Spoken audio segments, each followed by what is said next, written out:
Welcome back for part 2 of 3.0 Through the Hacker's Lens, Cyber Threats, Vulnerabilities, and Attacks. So previously we talked about a little bit of the history. We looked at some notable attacks within history, starting back to the 90s, even the 80s, even the 70s, right?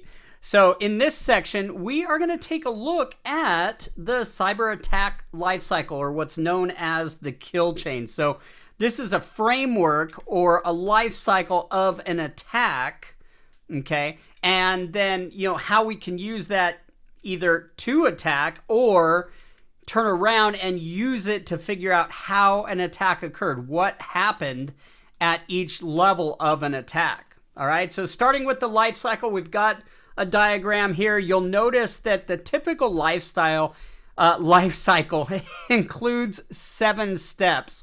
And I always add the 8th, which is evasion. I think it's really key and important to, first of all, understand how the attacker is going to evade the attack, what they do, okay, such as removing log files or editing log files, because it gives us an opportunity to make sure we're monitoring those things for change, that we are copying log files on a regular basis. We're moving them to a more secure encrypted area to where the attacker can't, in fact, edit those log files to cover their tracks. All right, so let's jump in. We'll take a look at the first step, phase, whatever you want to call it, reconnaissance. So that's gathering information about the target to identify vulnerabilities. Okay, so how we can detect this is through monitoring for unusual activity. Okay, so looking for social media scraping,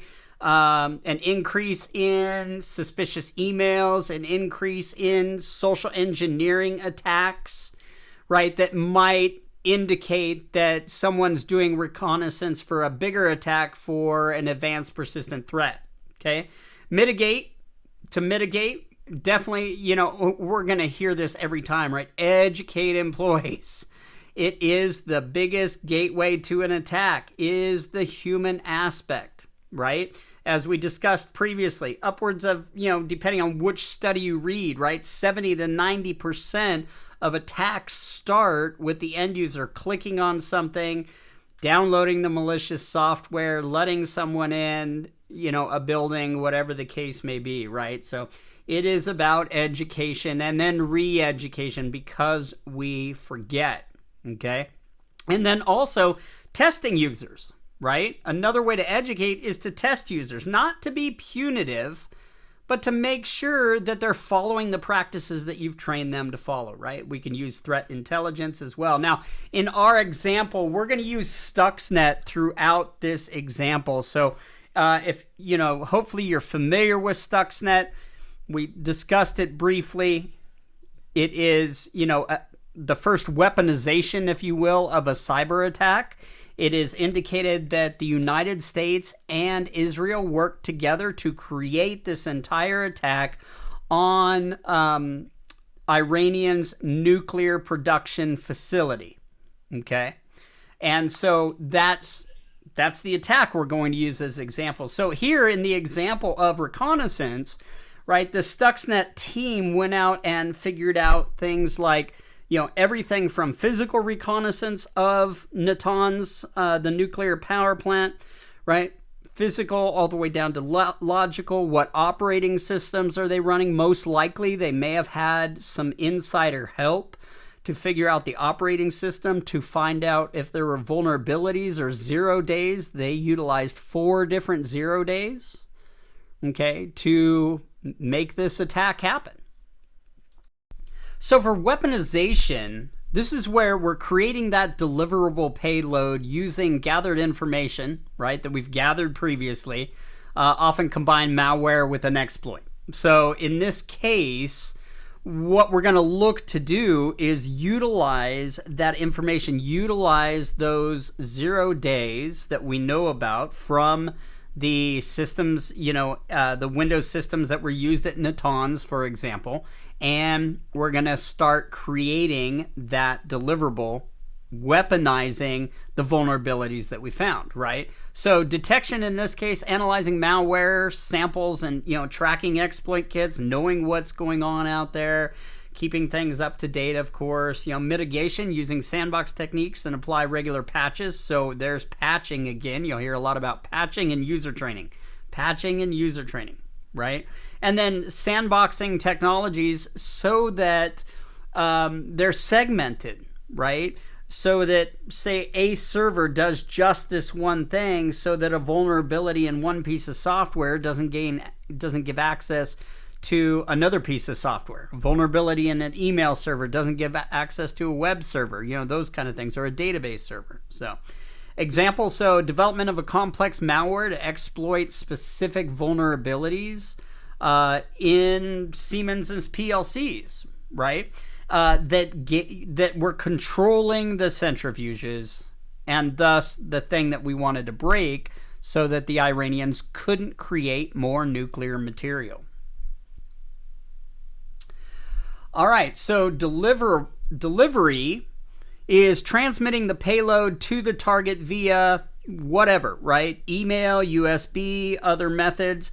So what can we do to detect this? We can look at email filtering, network monitoring, whether that be automated network monitoring, IPS, IDS, all of those good tools, all the way down to doing manual monitoring of the network, right? So an endpoint protection, of course, is huge. So in the case of Stuxnet, well, first of all, mitigation, implement strong spam filters, conduct regular security training, there's training again, and restrict use of external devices. So in this case, Stuxnet was delivered via USB because the network was air-gapped, meaning it wasn't connected to the internet. It was autonomous. So they had to find a way to get these in, and they did that through USBs, probably through a candy drop. They basically positioned those USBs maybe in a parking lot, somebody picked it up, maybe in a cafe, right? If we pick it up in a parking lot as we're going to work, that might be a red flag. But if we pick one up in a cafe a day or two earlier, and then while we're at work, we plug it in to see what was on it because we're curious, we remember we have it, boom, we're in, right? So Stuxnet was delivered through this infected USB drive, bypassing that air gap. What could we do? Well, in group policy, if we're running Windows machines, we can turn off the ability to plug in and utilize a USB or utilize external storage devices within our system. Exploitation, the delivery, the delivered payload exploits the vulnerability in the target to gain unauthorized access. So, of course, this, Stuxnet was written to take advantage of those 0 days that they knew about, as well as most likely vulnerabilities in the Siemens software that were connected to the centrifuges and were off and running, right? Detection, monitoring system logs, using intrusion detection systems, intrusion prevention systems, those kind of things. Mitigating, so applying security patches. Again, these were 0 days, so that was pretty unique in the aspect of Natanz and their employees in the IT wouldn't have known about these vulnerabilities, right, until they became public. So, but remember, if we patch early, we limit that attack vector. Okay. Example, Stuxnet, right, exploited the vulnerabilities in the Windows operating system to gain access and control those PLCs. There's also the fact that they covered their tracks, which we can consider step 8 sort of. They covered their tracks to where the technicians would not get notified that there was abnormality in the operation of the centrifuges from the PLC. So installing the malware or a backdoor on a target system. So backdoor isn't going to work here because, again, Natanz was air-gapped for security, thus we had to get it internal, okay? And we'll see how in this kill chain, part of a traditional process doesn't work in this case, right? So, basically we're installing it. It's getting installed into the operating systems, controlling the PLCs, maybe some into the PLCs, etc. We can, do endpoint detection and response. seeing those abnormalities, seeing a different operation of the software than we're used to, okay, seeing new ports communicate with the PLCs. Mitigation, implement application whitelisting, making sure just the applications we want running are running. Review installed software and and anomalies, right, that come up in the IDS. Huge. Stuxnet installed itself to control the PLCs and alter their operations. So pretty simple. We got in there. We've got the malware installed. Now, this is where we take a little side trip from the typical Stuxnet, because today, especially with advanced persistent threats, it's about gaining access and having access into and out of the system whenever we want, right? So as the image shows, right? We're the puppet master. We're controlling the systems. But in this case, Stuxnet was air-gapped. So the command and control needed to be internal to the malware. Okay. Thus, go ahead and start this centrifuge faster than normal. Stop it suddenly. Start, stop, whatever we needed to do to break those centrifuges, right? So we can monitor network traffic for unusual outbound in the traditional command and control, looking for that, anomaly in outbound traffic. Implement network segmentation, so making sure that the finance department is on their own network. It's separate. They have everything they need within that network, i.e. sort of air gapping it, if you will. Maybe it does have internet access, so that kind of takes away that aspect. But you get the idea in that if a hacker comes in, there's that extra level of protection, maybe an additional firewall, for example, that they have to get through. So Stuxnet had built-in C2 capabilities, as we discussed, because of the uniqueness of this attack vector and the fact that, again, it was air-gapped, right? Actions on objectives. This is where we carry out what the software was to do. In this case, carry out disrupting the production of nuclear material by breaking enough centrifuges to keep Iran from being able to create enough nuclear material to make that nuclear bomb or have a nuclear program. Okay, detection, monitoring for data exfiltration, unusual system behavior. Again, that would be that command and control if we're pulling data out of a network that we have access to, right? Encrypting sensitive data, implementing data loss prevention. Backups are always a great idea. That's not going to help with the attack, but it will help us recover from the attack, right? Why are a lot of companies paying ransomware? Because they're not ready to restore their systems quickly and efficiently, okay?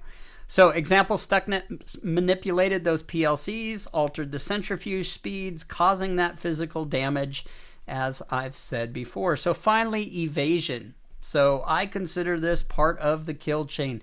This is a technique used to avoid detection and maintain access to the system. Okay.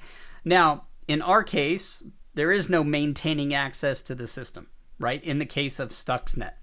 So, but, we can implement SIEM systems, again, regular patching, regular training, ensuring logs, protecting logs, encrypting logs, backing up logs so we can compare the existing operational log after, say, an attack with the backed up log that the attacker may not know about or couldn't change because they were in an encrypted file system.